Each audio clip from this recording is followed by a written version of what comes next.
Aujourd'hui, je te propose de faire un classement avec les tops et les flops des imprimantes que j'ai sur mon parc. Bien entendu, on aura la Bambu Lab X1 Carbone avec ses deux AMS, la Prusa XL avec ses 5 têtes d'impression, la Creality version K1 Max, la Shidi X Max 3.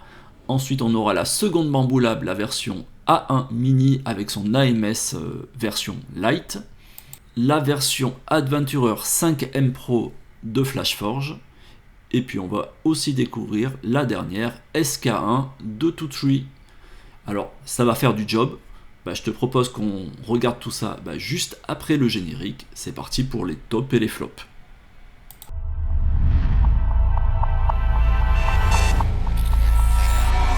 On commence avec la Bambu Lab A1 Mini accompagnée de son bloc AMS Light. Ce que l'on aime, c'est qu'elle est entièrement montée sur des rails linéaires, que ce soit en X, en Y, en Z. Donc tu vois, ton plateau, tous les éléments sont montés sur des rails, et ça c'est un vrai gage de qualité. Son vrai plus, bien entendu, c'est d'avoir un bloc AMS Light qui te permet de pouvoir mixer avec 4 couleurs, ou tu peux l'utiliser simplement avec une seule bobine si tu veux pas investir sur le bloc AMS. Ce que tu vois ici sur le bord de ton plateau, c'est pour pouvoir venir nettoyer ta buse. À chaque fois qu'elle va changer de couleur, ta buse sera parfaitement nettoyée et ça t'évitera de tirer des cheveux d'ange ou tout simplement d'avoir des loupés lorsque tu lances ton impression. Pas de clé USB, mais une carte micro SD, donc si tu n'as pas de Wi-Fi, tu vas pouvoir placer tes fichiers directement dans ta petite carte micro SD. Une imprimante vraiment silencieuse pendant l'utilisation et complètement silencieuse lorsqu'elle est en veille. Un slicer, en gros le logiciel pour pouvoir la faire fonctionner, qui est super optimisé, sur lequel ils ont pensé à plein d'options, que ce soit pour la A1 Mini ou la version Bambu Lab X1 Carbone. Le slicer, c'est tellement facile d'utilisation que vraiment là ils ont fait quelque chose au point qui permet à tout utilisateur de l'utiliser comme une première imprimante. Un lit d'impression qui est magnétique mais dont l'aimant est vraiment de bonne qualité, fourni avec des beds texturés qui là aussi sont de bonne qualité. Eh bien on va attaquer les flops. Ce bed est bien, mais par contre tu vois, il a une forme très spécifique et tu pourras pas mettre des choses compatibles ou en tout cas interchanger tes plateaux comme tu vas voir sur la plupart de mes autres imprimantes. Alors le multicolore, ouais c'est bien, mais avec la Bambu Lab 1 Mini, tu fais extrêmement de déchets, même si tu peaufines tes paramétrages, tu as toujours des déchets. Ici un double flop, cette lampe qui éclaire vraiment rien, la caméra qui n'est pas de top qualité, et en plus si tu l'utilises en timelapse, ça ralentit ton temps d'impression. La fonction cutter qui n'est pas au point, si tu utilises certains filaments, ça va pas faire une coupe franche, il faudrait qu'il puisse venir claquer 2 fois pour couper parfaitement ton filament. Donc ça te fait des fails. Alors l'écran, il est petit, il est à peu près de bonne qualité, par contre le côté tactile est pas toujours bien précis. Toutefois, la luminosité, les fonctions sont optimisées, donc c'est un demi-top, un demi-flop au niveau de l'écran. Pour l'AMS Light, alors c'est intéressant de l'avoir fait en 4 couleurs, toutefois pour l'instant il y a 2 branchements sur l'imprimante, mais ils n'ont pas prévu, ou en tout cas c'est pas à l'ordre du jour de pouvoir placer 2 AMS Light. Et on finit sur une note positive, des buses interchangeables extrêmement facilement et une qualité d'impression qui est vraiment au top sur cette A1 Mini. Et on va passer maintenant sur la Creality K1 Max, pareil, les tops et les flops.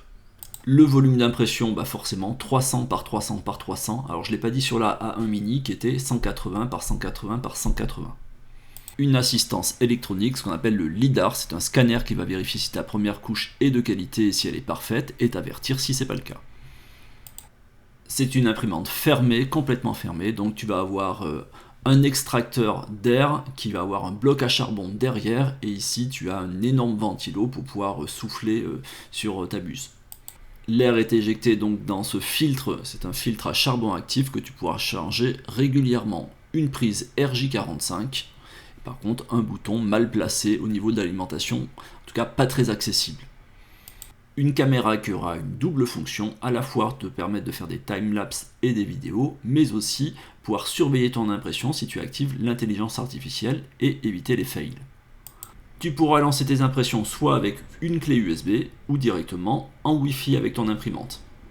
Des matériaux de bonne facture, on a sur le dessus une vitre que l'on va pouvoir retirer si nécessaire. Sur le devant pareil, une porte vitrée, et par contre sur les côtés c'est du plexi. Un autre top, c'est son écran. Déjà il est confortable, le tactile est réactif. Tu as pu voir que même le logiciel en lui-même est rapide. Donc vraiment là c'est un vrai plus, c'est un produit de qualité au niveau de cet écran tactile, comme on a pu voir sur celle d'avant. On avait un écran qui était tout petit et qui réagissait pas toujours très bien, donc celui-ci il est complet et réactif, donc c'est top. Et bien on va passer au flop, le tapis qui est livré avec, il est de mauvaise qualité, c'est quelque chose qu'on veut plus voir sur nos imprimantes, aujourd'hui on veut du PUI ou autre. Ça reste un demi-flop, si tu retires les vis à l'arrière, tu pourras placer tous tes autres plateaux que tu as à la maison, étant donné que tu as un bed, un lit qui est aimanté, et l'aimant est de bonne facture, donc demi-flop. Alors le bruit, alors oui, même s'ils ont modifié le logiciel, ça reste bruyant, ça reste une imprimante qui est bruyante avec tous ces ventilateurs, donc c'est pas super optimisé. On retiendra tout de même qu'une fois qu'elle est en veille, tous les moteurs sont à l'arrêt, donc elle n'est pas bruyante lorsqu'elle n'est pas utilisée. La chaîne qui va jusqu'à l'extrudeur, jusqu'à la tête d'impression, ils n'ont pas prévu suffisamment d'espace, donc à chaque fois ça vient frotter contre le bord de ton imprimante. Tu as aussi ton tube PTFE qui vient frotter et s'user, et en plus il vient frotter lorsqu'elle est fermée. Donc ils avaient juste à mettre 2 cm de plus et c'était bon. À chaque fois que tu changes de filament, il va falloir jouer sur cette manette pour pouvoir verrouiller au niveau de l'extrudeur et serrer ton filament. Ça c'est vraiment pas top. Le capteur de filament qu'ils ont mis à l'intérieur, certains diront que c'est plutôt bien, moi je trouve ça pas pratique, déjà c'est pas accessible et souvent ton filament vient embuter sur le début du capteur et à l'extérieur ça allait très bien. Comme la plupart des imprimantes récentes, le porte-bobine se trouve à l'arrière. Si elle est placée contre un mur, c'est une vraie galère. Donc oui, on peut le déporter, mais ils auraient pu penser dès le début de faire un porte-bobine qui va être sur la droite ou sur la gauche. Une vitre posée sur le dessus, ok, elle est en verre, mais par contre il n'y a pas de charnière, donc ça peut être délicat et tu as un risque de casse. On a vu que pour la Bambu Lab, le slicer était optimisé et facile d'utilisation, et pour Creality c'est pas le cas. On est à l'ancienne époque, on a des accès, des menus qui sont pas cohérents, enfin pas faciles d'utilisation, c'est pas convivial, donc je le conseille pas. Changer des bus c'est possible, mais c'est pas si simple que ça, c'est fastidieux, c'est pas un truc qui se fait en une seconde, donc c'est pas top non plus. On reste sur un point positif, l'imprimante est rapide, elle est efficace et elle fait des prints de qualité sur des gros volumes. Et bien c'est le tour de la FlashForge 5M Pro Adventurer, on est parti pour les tops et les flops. Une imprimante elle aussi qui est complètement fermée et qui va avoir un volume d'impression de 220 par 220 par 220. Un vrai plus, elle est en capacité de pouvoir changer son mouvement d'air en fonction du type de filament que tu vas utiliser. Si tu fais de l'ABS ou du PLA, le flux d'air est différent et ça évitera le décollement de tes impressions. Et par ailleurs, elle a 2 filtres à charbon actif avec des pré-filtres, donc là c'est un vrai top. Un bed qui est semi-texturé, on va dire poudré, et qui est recto-verso, et un lit qui a un bon aimant, et en plus on a un plateau qui vient embuter. On peut utiliser aussi d'autres plateaux, tu vois, typiquement j'utilise un plateau de la X1 Carbone, on veille juste à ce que la buse viendra bien se mettre embutée sur le bout du plateau, et ça fonctionne parfaitement, donc ça c'est plutôt cool de pouvoir interchanger des beds et on peut refermer la porte. L'avantage ici c'est que par rapport à la K1 tu vas pouvoir soulever le couvercle et il y a une charnière, t'as pas un risque de casque, bon en même temps on est sur du plexi mais les ouvertures te donnent suffisamment de place pour pouvoir accéder à l'intérieur.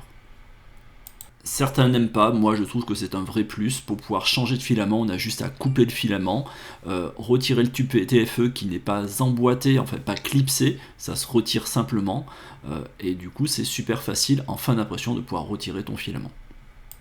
Ils la vendent comme une imprimante silencieuse, alors elle n'est pas silencieuse comme une A1 Mini, mais elle est tout de même plus silencieuse que ses consoeurs la K1, la K1 Max, donc oui ça c'est un vrai plus. Et que dire des buses interchangeables? En moins d'une minute, tu vas pouvoir changer ta buse de 0,4 à une 0,6 ou à une 0,2, enfin peu importe. C'est simple comme un jeu d'enfant, donc c'est un vrai top. Ce qui est moins sympa, bah, c'est qu'au niveau des buses, tu as moins de générique. Donc ça, c'est un flop. Vu qu'on a commencé les flops, on va voir la liste des points à améliorer et des flops. Le slicer est pas confortable, c'est d'un autre temps, c'est un peu comme le Creality qu'on a vu auparavant. Autant utiliser un Orca Slicer ou d'autres slicers type le Prusa qui marchera très bien. Oui, on a des paramètres qui sont préenregistrés, ça c'est un vrai bon point, surtout par exemple pour le TPU, mais je le trouve pas sympa et pas facile d'utilisation. Silencieuse pendant l'utilisation, mais elle ne sait pas se mettre en veille complètement. Une fois qu'elle a arrêté, il y a toujours un petit ventilo qui tourne, donc ça c'est pas top. Un point positif que j'ai oublié, elle a le Wi-Fi et elle a la clé USB. Toutefois, la mémoire interne de l'imprimante n'est pas importante, donc tu as tendance à la saturer, surtout si tu utilises ta caméra. L'écran n'est pas super précis, au doigt c'est pas simple, avec un stylet ce sera plus adapté. Dans les choses pas cool comme les autres, eh bien tu vas avoir ta chaîne qui vient frotter, ton tube PTFE aussi, ça vient l'user. Il viendra par contre un peu moins frotter sur la partie du couvercle. Vu que c'est de la plasturgie, que c'est pas en verre, eh bien ça vient rayer ton couvercle, et ça fait pas partie des points positifs. Ce qu'il faut retenir sur cette Flashforge 5M Pro, c'est qu'elle est hyper polyvalente au niveau des matériaux, ça on a pu le voir par rapport avec son système d'air à l'intérieur, elle est silencieuse, elle me fait des primes de qualité, pour moi c'est un vrai coup de cœur. Et bien maintenant on va passer à la Shidi X Max 3, l'immense Shidi X Max 3. Elle aussi c'est une imprimante qui est complètement fermée, avec un volume d'impression de 325 par 325 par 315 de haut. Et là on va avoir besoin de robustesse, ici on va s'apercevoir qu'il y a 2 vis sans fin et elle est maintenue par 4 tiges qui sont montées sur ces fameux roulements. On a quelque chose qui est vraiment costaud. Ils ont prévu un très bon éclairage pour l'intérieur de cette imprimante et c'est appréciable. Ce que n'ont pas les autres, c'est la seule à avoir ça, c'est le radiateur à l'intérieur, soufflant, quand tu vas faire des matériaux un petit peu techniques. Donc ça c'est un vrai plus. Comme c'est certaines de ses consoeurs, elle va avoir la possibilité de filtrer avec un filtre à charbon, mais là c'est énorme, on a un gros volume de charbon, donc ça c'est vraiment aussi un vrai plus. De plus, ils sont sous forme de sachet, donc tu n'es pas obligé d'utiliser la marque propre, tu vas pouvoir faire tes propres recharges si tu le souhaites. Sur le dessus, tu as un couvercle qui est en plexi, la vitre de devant aussi est en plexi, mais je lui en tiens pas rigueur, si ça avait été en verre, ce serait vraiment très lourd, et elle s'ouvre particulièrement loin, donc ça c'est appréciable. Là on voit que quand le capot est fermé, et ben là le tube PTFE ne vient pas frotter, ils ont laissé suffisamment de place. On a un lit qui est équipé d'un aimant qui est vraiment de qualité, des plateaux en PUI, enfin un plateau en PUI recto verso qui lui aussi est de très bonne qualité. Pour le slicer, eh ben écoute, lui il est vraiment confortable, facile, accessible pour les débutants. En plus il y a des pages d'aide, vraiment il est top. Pas besoin d'aller sur un autre slicer avec cette imprimante. Le volume d'impression, c'est quand même assez impressionnant, donc vraiment là c'est un vrai plus. Parce que regarde-moi un petit peu le bestiau, et tout ça avec une buse 0,4, des layers en 0,24, donc ouais, c'est top. Pour l'écran, ils ont fait le choix de mettre vraiment un écran qui est particulièrement grand. Au niveau du confort, on va voir après. Le temps d'allumage est long, donc ça c'est pas un point positif. Donc là, on va partir sur les côtés un peu plus flop de cette imprimante. On a pu voir que l'écran est grand, mais en fait il n'est pas très réactif. Le logiciel qui va gérer tout ça est particulièrement lent. Des fois on va cliquer sur un onglet et puis on croit qu'on l'a pas fait, donc on clique 2 fois. Finalement on a lancé un autre onglet. Enfin, vraiment c'est pas super confortable. C'est un peu lent lorsque tu charges une clé USB à l'intérieur pour pouvoir avoir le rendu. Donc c'est pas son point positif, alors ça fait le job, mais ça mériterait d'être un peu plus réactif. On a pu voir qu'elle était énorme, mais ça c'est un vrai point positif, mais regardez où ils sont allés placer l'interrupteur. Donc déjà, pour pouvoir y accéder, c'est compliqué. En plus, ils l'ont mis de l'autre côté du câble d'alimentation, donc c'est encore moins pratique si tu voulais aller le choper sur le côté. Donc non, ça n'a pas été bien pensé. Ils ont mis aussi toute la partie du coup porte-bobine, détecteur de filament vers l'arrière. Regardez-moi la bestiole. Enfin, déplacez tout ça sur la droite ou sur la gauche comme on a pu voir pour d'autres imprimantes. Ils ont voulu faire un dryer, donc ça partait d'une bonne initiative, mais c'est pas accessible une fois de plus, c'est à l'arrière de l'imprimante, enfin, c'est compliqué de mettre un filament à l'intérieur, donc c'est pas un vrai point positif, non, ça devient un flop. Comme ses collègues, la chaîne et le tube pété-feu qui vient frotter sur le côté, en plus on est sur des bords tranchants, ils avaient juste à déplacer ou travailler un peu la plasturgie et le tour était joué, donc là, non franchement c'est pas bien pensé. Par contre, par rapport aux autres imprimantes, le tube PTFE vient pas frotter le dessus du capot. Et ça, c'est d'un autre temps, venir frotter encore une petite feuille de plastique pour pouvoir régler la hauteur de la buse, et c'est pas un nivellement automatique. Et pour des gens comme moi qui aiment changer de plateau régulièrement avec des plateaux texturés, si à chaque fois il faut faire le niveau du Z, on le fait pas, du coup on met pas de nouveau plateau. Pour le bruit, il est acceptable pendant l'impression. Par contre, une fois qu'elle a fini d'imprimer, comme certaines, le ventilo tourne toujours et là il est particulièrement fort. Alors cette imprimante est un peu atypique, effectivement elle est hors norme, elle est énorme et son poids c'est un âne mort. Par contre, elle me fait de très très beaux prints, donc ça reste vraiment un super compromis pour moi, ce volume, performance, prix.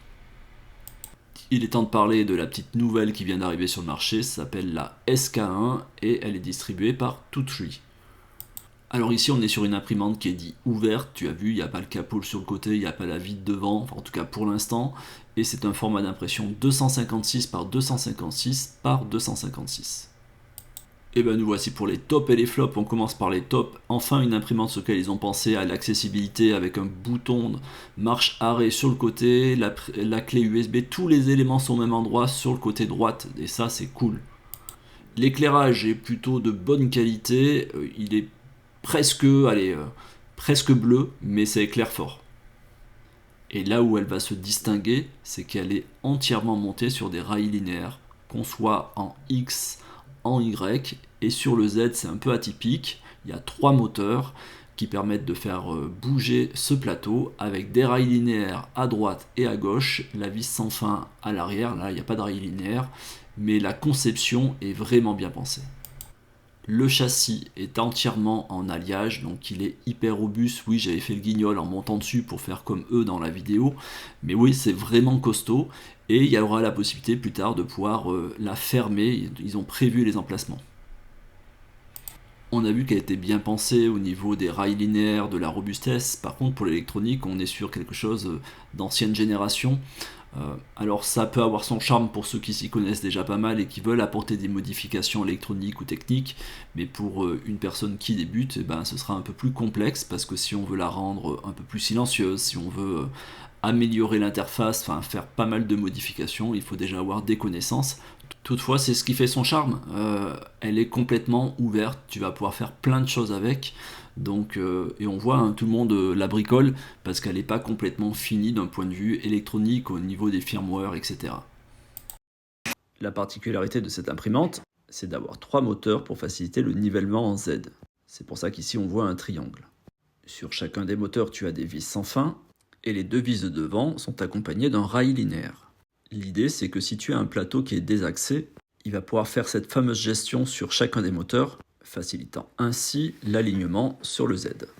On va donc parler des flops et des choses à améliorer. Donc on commence déjà par l'écran et par l'allumage proprement dit. C'est un peu trop long, donc c'est lent pour pouvoir avoir ton premier affichage. Ensuite, on va s'apercevoir qu'on a un menu qui est extrêmement limité, donc ça reste réactif. Par contre, il y a très peu de commandes. Il y a des commandes qui sont inversées. Après la mise à jour du firmware numéro 2, on s'aperçoit qu'on n'a plus les images lorsqu'on veut lancer l'impression. Lorsqu'on clique sur imprimer, on n'a aucune information. Si on appuie sur calibrer, ça ne marche pas. Il faut faire l'inverse, il ne faut pas cliquer sur calibrer. Donc elle est en cours de préparation, en cours d'élaboration. Elle n'est pas finie, donc il y a besoin d'attendre que des mises à jour soient faites. Le plateau est plutôt fragile, c'est un PEI qui est d'un seul côté, il est particulièrement fin, c'est pas un point positif. Toutefois, l'avantage c'est que ici on a énormément de place pour pouvoir placer le plateau de ton choix. Tu peux retirer les deux petites vis du fond, donc tu vas pouvoir y placer quasiment tous les plateaux. Attention toutefois, tout comme sa consoeur la Chili X Max 3, on n'est pas sur un nivellement automatique dans son ensemble. Là aussi, il va falloir passer une petite feuille pour pouvoir régler la hauteur du Z. Et ça, si tu changes de bed qui n'a pas tout à fait la même épaisseur, et tu vas bousiller ton bed si tu n'as pas refait le niveau du Z.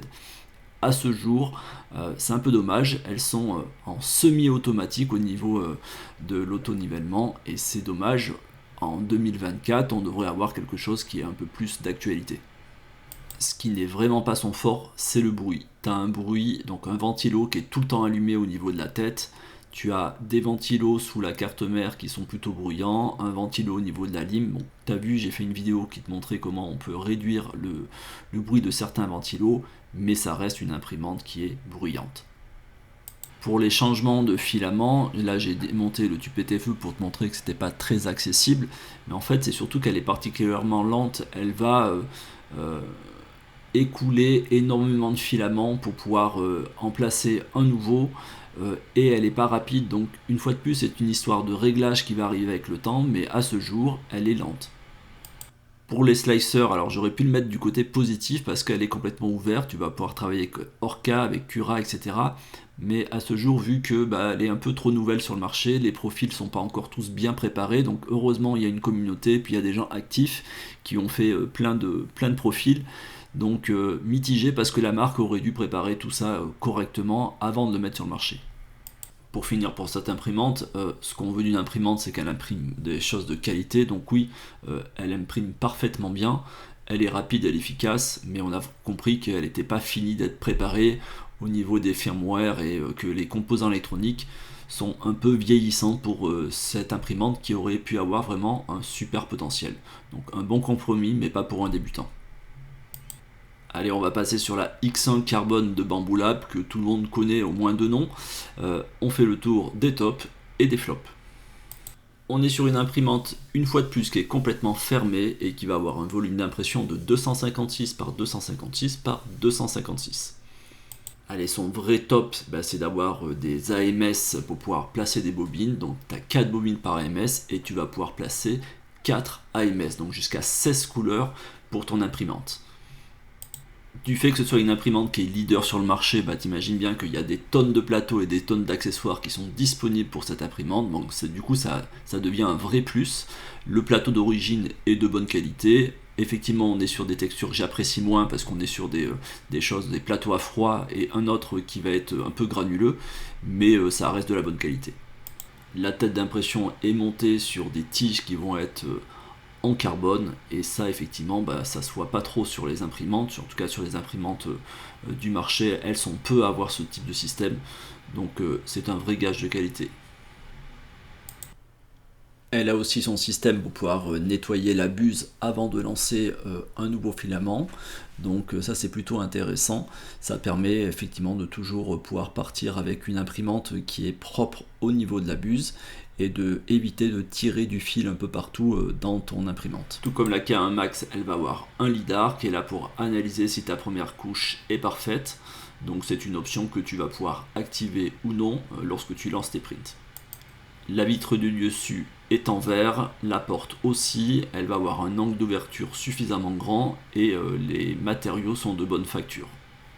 C'est une des premières imprimantes du marché qui est arrivée avec plein d'idées, plein de solutions. Dans l'écran, ça te dit quand il faut faire la maintenance. Le tactile est réactif, efficace. La luminosité est bonne, la mémoire aussi. Tout est bien pensé, donc au niveau de l'électronique embarquée de l'écran, tout est confortable, donc c'est un vrai top. Pas de clé USB mais une micro carte SD que tu pourras insérer si tu veux pas travailler en Wi-Fi ou pour pouvoir récupérer tes vidéos, parce que oui, il y a bien sûr la caméra dans cette imprimante. Je reviens 2 secondes sur la vitre qui s'ouvre suffisamment grand devant au niveau de la porte, donc ça te permet d'avoir un vrai accès à l'intérieur de ton imprimante. Est-ce qu'elle est bruyante pendant l'impression? Oui, elle est plutôt bruyante, surtout quand il y a les blocs AMS. Par contre, une fois qu'elle est en veille, comme certaines, t'as aucun bruit, tous les moteurs sont arrêtés, donc ça c'est un vrai plus. C'est le même slicer que la 1 midi, donc le Bambu Lab Studio.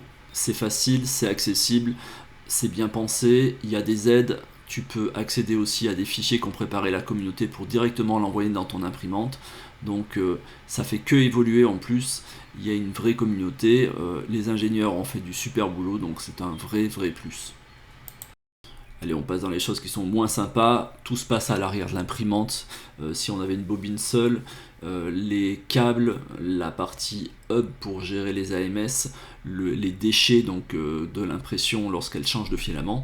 Donc il te faut du recul, il te faut avoir de la place derrière l'imprimante et il faut que ce soit accessible surtout. On va parler des buses pour pouvoir changer et les têtes d'impression. Il existe une version un peu plus simple comme celle-ci et puis une version qui est plus complète avec tous les câbles dessus. Donc toutefois, c'est pas si simple que ça. En tout cas, c'est accessible, oui, mais c'est pas un plug and play. Donc il faudra quand même démonter le capot, retirer un peu de visserie et faire quelques branchements. Le vrai point noir, c'est les déchets de filament. Des fois, tu as plus de poids de déchets que de poids d'impression. Donc ça, c'est vraiment à améliorer. Tout comme les autres, on a vu que le système de chaîne et de tube PTFE vient frotter sur le bord de l'imprimante qui est tranchant. En plus, ça vient frotter sur la vitre. Donc, ok, on peut mettre comme moi des réhausseurs, mais sur le principe, ça n'a pas été très bien pensé. La lumière est de mauvaise qualité, en tout cas, elle n'est pas suffisamment efficace. C'est dommage. On va pas se mentir, c'est une des imprimantes les meilleures du marché, qui a mis du level pour tous les autres fabricants, qui a embarqué plein d'électronique, plein de nouveautés.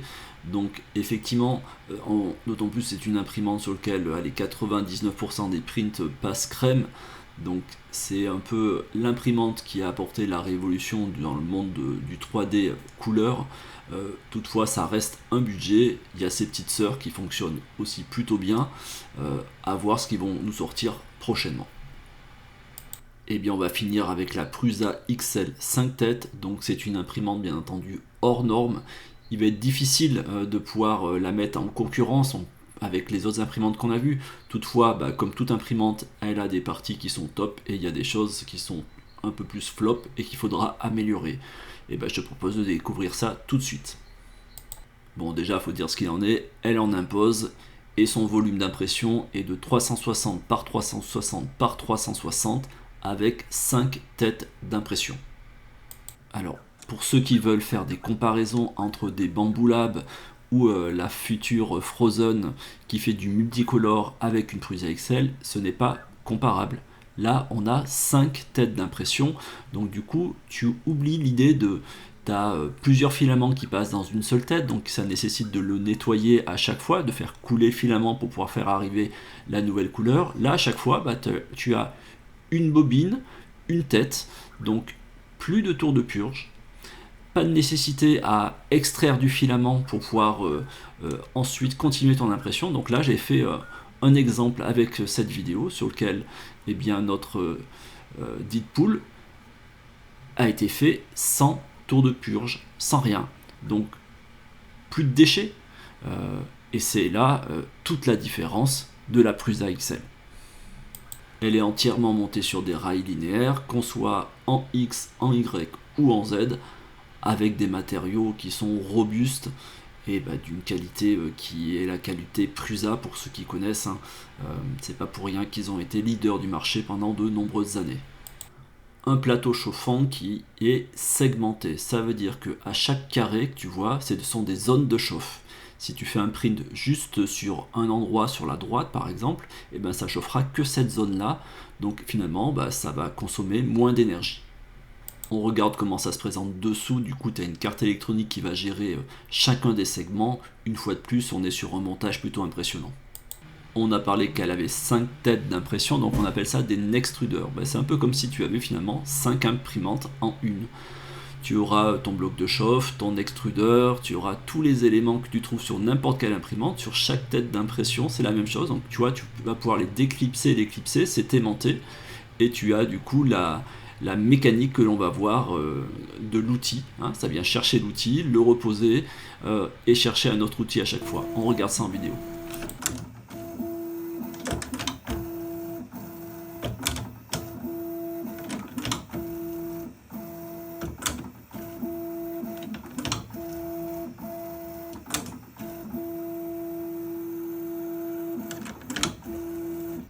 Les porte-bobines qui ont été pensées sur les côtés, donc tu en as 3 sur le côté gauche, 2 sur le côté droit, qui sont extensibles si tu as des bobines qui sont plus ou moins larges, et tu as des capteurs de filament, donc des capteurs de fin de filament qui sont de chacun des côtés. On regarde aussi la qualité des matériaux qui sont utilisés pour la Prusa XL. On est sur des matériaux qui sont là pour être pensés pour une imprimante dite professionnelle, donc qui vont durer dans le temps. Un point qui est peut-être qu'un détail, mais c'est important, c'est quand ton extrudeur revient au parking, ta buse vient se positionner dessus et ça évite tout de suite. Pour l'éclairage, tu as 2 grandes bandes de LED qui sont programmables avec ton menu de commande. Au niveau du bruit du fonctionnement, franchement, elle fait pas tant de bruit que ça, voire même elle fait moins de bruit que beaucoup qu'on a vu auparavant. Et quand elle est en veille, tous les moteurs sont à l'arrêt, donc elle fait 0 bruit. Pour le slicer, c'est comme le Bambu Lab dans le même esprit, hein. Donc c'est facile, accessible, assez intuitif, donc et rapide, donc efficace. Une fois de plus, c'est un bon point pour le slicer Prusa. Au niveau des composants électroniques qui sont utilisés par Prusa et des cartes électroniques, et bien effectivement on est une fois de plus sur des cartes qui sont de bonne qualité, de bonne facture. On est sur du matériel pro, donc là une fois de plus ça respire la qualité. Pourquoi on ne fait pas de tour de purge, ou pourquoi on n'a pas forcément besoin de lui faire passer du filament et le jeter comme sur une bambou ou autre? Ça veut dire qu'au départ, à chaque fois, tu vois, elle vient faire une ligne de purge. Donc là, j'avais 2 plateaux, un petit plateau, et j'avais positionné devant un autre plateau pour pouvoir recevoir la ligne de purge qu'elle fait en tout début d'impression. Et après c'est fini, elle sait qu'elle a le filament qui est très proche de la buse, donc elle a fait une petite rétraction, elle vient se positionner au parking et elle est prête à repartir pour pouvoir aller sur ton impression, donc dans le remplissage. Donc c'est ça qui permet de faire des impressions avec quasiment 0 déchet. Tu auras compris, c'est une imprimante qui est tellement atypique que je pourrais te faire une liste de choses qui sont plutôt top, mais on va passer aussi aux éléments qui sont à revoir et qui sont plutôt dans les flops. Le plateau d'origine, alors oui, il y a une bonne tenue, mais par contre la sérigraphie est pas de qualité. Lorsque tu fais tes lignes de purge, tu retires ton filament et tu retires en même temps les écritures qui sont dessus. Alors ça, il y a des gens qui veulent même pas en entendre parler. Une imprimante qui arrive sur laquelle ce sera à toi de la monter, donc effectivement tu as le choix, tu peux te la faire livrer toute montée, mais ça coûte encore plus cher. Donc moi j'apprécie faire ce travail parce que ça te permet de mieux connaître ton imprimante, mais pour beaucoup c'est un flop parce que ça nécessite de passer du temps dessus pour pouvoir la monter toi-même. Donc c'est une partie est prémontée, mais tu as quand même beaucoup de boulot. Et on va parler de l'écran. L'écran, il n'est pas tactile, ça se joue à la molette à l'ancienne. Il n'est pas très très grand. On a plein de fonctions, donc toutes les fonctions sont intéressantes. Il y a plein de pré-réglages, c'est bien traduit en français, mais ce serait tellement plus confortable d'avoir quelque chose de tactile. Là, c'est vraiment un flop pour moi. Et puis c'est pas un écran qui va être connecté en Wi-Fi, qui permet de faire des mises à jour, de communiquer avec l'imprimante facilement. Donc il y a une clé Wi-Fi derrière l'imprimante, mais ça marche pas comme les écrans tactiles dont on connaît sur les nouvelles imprimantes de 2023-2024. On a vu qu'il y avait 5 têtes d'impression, donc 5 fois plus d'usure, 5 fois plus de maintenance, donc 5 fois plus de frais. Donc c'est un investissement déjà cette imprimante, et tu as plein d'éléments électroniques, mais tu as aussi beaucoup d'éléments mécaniques qui au fil du temps vont s'user, donc il faut prévoir ce budget de maintenance. Alors les buses, est-ce que c'est un top ou est-ce que c'est un flop? C'est un peu des deux. L'idée c'est que les buses sont de qualité, oui. Tu as soit la possibilité de prendre une buse dans son ensemble, soit une buse avec un adaptateur et une petite buse ensuite qui vient se visser contre. Toutefois, les buses qui sont donc les plus longues, quand elles sont bouchées, elles sont beaucoup plus difficiles d'entretien que les buses plus traditionnelles. Donc pour l'entretien, c'est moins pratique. Ensuite, lorsqu'on change une seule buse, il faut refaire tous les paramétrages de toutes les têtes d'impression pour avoir le parfait alignement. Donc ça nécessite une fois de plus de temps et plus de maintenance. Alors, il y a aussi le côté de Prusa qui avait fait le choix de mettre des buses en 0,6 sur les premières imprimantes livrées dont je fais partie. pour eux c'était adapté. On s'est tous aperçus au fil du temps que c'était pas très bien adapté, qu'on n'arrivait pas à avoir des impressions parfaites, que l'on avait des cheveux d'ange, enfin bon, qu'on n'arrivait pas à faire des choses super qualitatives. Ils sont revenus sur leur décision en proposant des buses en 0,4 sur les nouvelles imprimantes, mais les premiers acheteurs, ils n'ont pas renvoyé un lot de 5 buses en 0,4, donc pour moi ça reste un côté flop. On va continuer dans les choses qui sont pas bien pensées par Prusa. Je suis navré, mais les imprimantes qui ont été livrées initialement avec les firmware qui ont été livrés, avec le slicer, tout n'avait pas été bien pensé, donc effectivement les premiers utilisateurs n'ont pas vécu la plus belle expérience Prusa que l'on a l'habitude de vivre avec une MK4 ou autre, étant donné que c'était plutôt à la communauté d'avancer et eux de leur côté à faire évoluer les logiciels, les mises à jour pour avoir maintenant des prints qui sont effectivement de qualité, sur lesquels on arrive à faire des choses au top, mais les premières imprimantes, dans les premiers mois, on n'arrivait pas à avoir quelque chose de super efficace. Donc pour moi, c'est un loupé, effectivement, dans le sens où les produits sont sortis des usines, ils n'étaient pas prêts, un peu ce qu'on a pu voir pour la SK1 tout à l'heure. On en a fini avec la Prusa Excel, on pourrait dire des milliers de choses, vu qu'elle est tellement atypique, elle a tellement de fonctionnalités que les autres imprimantes n'ont pas à ce jour. Certains diront le budget, ouais, mais ça coûte pas non plus 5 fois le prix d'une Bamboo Lab. Donc, et elle fait pas du tout le même type de travail, on a vu pour la gestion des déchets. Et une fois qu'elle est bien réglée, on prend plaisir à avoir une imprimante qui est effectivement hors norme, mais qui va pouvoir gérer le multicolore de façon assez dingue. Donc pour moi, c'est un vrai coup de cœur une fois de plus cette Prusa. Ok, c'est un investissement, mais regarde-moi un peu le taf et la qualité du print. Et bien écoute, j'en ai fini avec ces 7 imprimantes, avec la liste des tops et des flops. Alors oui, j'ai certainement oublié des multitudes de choses, mais je peux pas prendre des heures non plus. On pourrait rajouter plein de choses sur les côtés top de certaines imprimantes ou certains flops, mais moi c'est mon ressenti, les choses qui me sont venues tout de suite là à l'idée lorsque j'ai voulu vous faire cette vidéo. Donc je vous ai listé quelques points, on pourra en rajouter. N'hésite pas à me donner d'autres commentaires, me préciser quelles sont les galères que tu as connues avec telle imprimante, ou alors des vraies victoires qui sont sur certaines imprimantes que j'ai pas exprimées. Donc place-les en commentaire avec grand plaisir pour que l'ensemble de la communauté puisse aussi voir comment toi tu as vécu l'expérience d'une de ces imprimantes ou de plusieurs d'entre elles. Tu vas me dire, c'est bizarre, il a jamais parlé de vitesse, et c'était volontaire. Effectivement, chacune des marques annonce des vitesses pour leurs imprimantes, mais il y a beaucoup de marketing derrière tout ça. Quand tu prends l'exemple de Prusa, il parle pas de vitesse, il annonce juste qu'il est en capacité de sortir des prints rapidement et de façon efficace. C'est un peu l'idée pour chacune des imprimantes. Une fois que tu auras défini tes réglages dans ton slicer, tu auras des imprimantes qui seront plus ou moins rapides, donc en fonction de la finition et du type de print, ce sera pas la même vitesse, ce sera pas la vitesse annoncée. Et par ailleurs, les bunchy qu'on vous propose, ce sont des choses qui sont super optimisées, mais dans la réalité, ça va jamais aussi rapidement que le petit bunchy que tu vois tourner. Donc à toi de faire les réglages, elles sont toutes rapides, ce sont des imprimantes récentes, donc là-dessus, il n'y a pas de notion de vitesse à avoir. Quelle imprimante tu dois acheter, c'est toi qui vas voir en fonction de ton budget. Tu regardes les différentes vidéos qui sont sur internet, les différents avis, c'est important. Moi, je ne vais pas te conseiller de prendre telle ou telle imprimante. Par contre, tu as pu voir qu'il y en a certaines qui sont beaucoup plus faciles et accessibles dans la prise en main que d'autres. Donc si c'est ta première imprimante, il y en a certaines qui seront plus accessibles.